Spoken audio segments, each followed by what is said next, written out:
We're going to teach you how to create rolling hills terrain. Create a brush that is roughly about 8 wide by about 8 tall. Now we're going to select Patch, Simple Terrain Mesh. We're going to make it 10 by 10.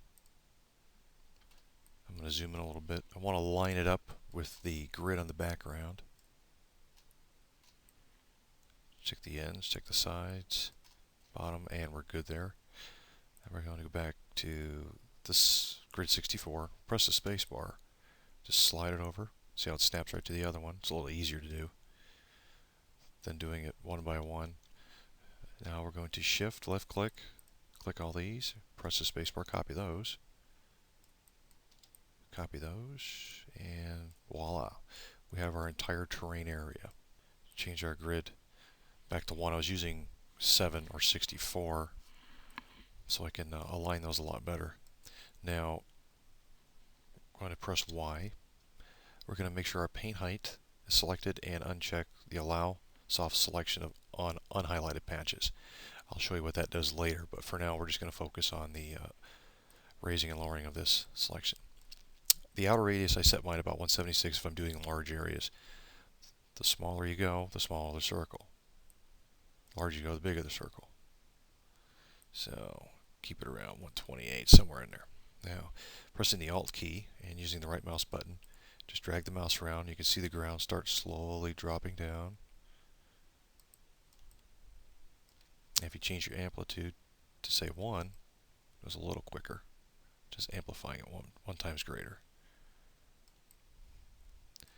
And we're going to do something over here.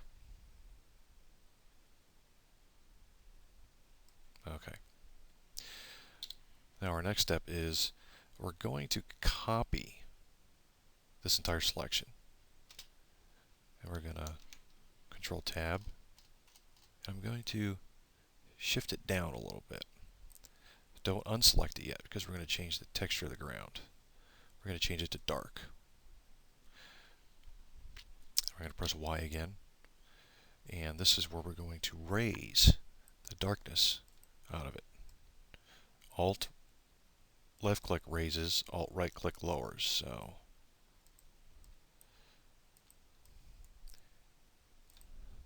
this is how I did my point to hawk map for the craters and all of the effects.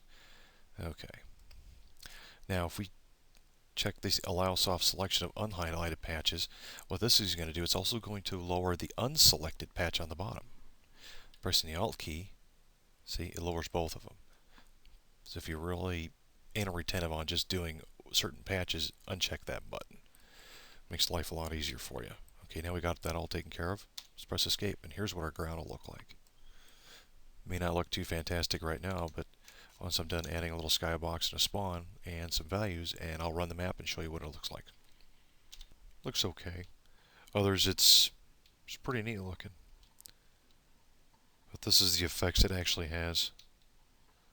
And I hope that helps.